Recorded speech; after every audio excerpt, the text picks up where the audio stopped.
Ce jeudi 6 juillet 2023, dans les colonnes de Ciné Télé Revue, Iris Mittenard a poussé un cri d'alarme face aux dangers des réseaux sociaux, où certains comportements d'internautes peuvent détruire une personne. Elle est de retour sur TF1, en prime time avec Ninja Warrior, dès ce vendredi 7 juillet 2023. À cette occasion, Iris Mittenard a accepté de répondre aux questions de nos confrères du magazine Ciné Télé Revue, et elle a tenu à partager un message de prévention à l'attention des internautes et utilisateurs actifs des réseaux sociaux. D'ailleurs, elle n'hésite jamais à recadrer les plus curieux ou agressifs d'entre eux sur ses propres comptes.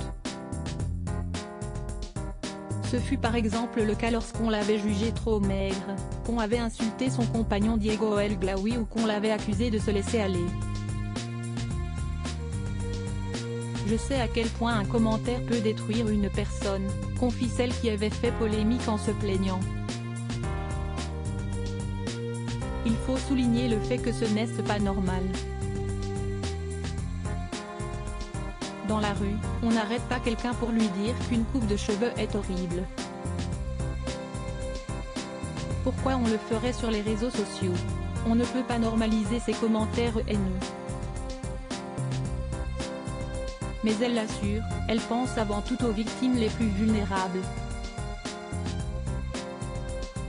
Moi je peux gérer ça, mais une ado de 13 ans à qui on dit la même chose, elle aura beaucoup plus de mal. Un cri du cœur poussé par celle qui rêve de proximité avec le public et les participants. Dans Ninja Warrior, celle qui avait fait face à une récente perte de poids assume donc totalement son rôle de grande sœur et confidente pour les candidats avant et après leur prestation devant les caméras de TF1. J'adore les gens, devenir en quelque sorte un membre supplémentaire de la famille. Je prends beaucoup de plaisir à vivre toutes les émotions avec eux.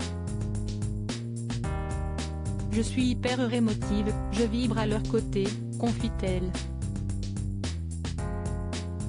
À ses côtés, les téléspectateurs retrouveront dès 21h Denis Brognard et Christophe Beaugrand, une équipe fidèle pour cette adaptation d'une émission japonaise diffusée pour la première fois en France à l'été 2016.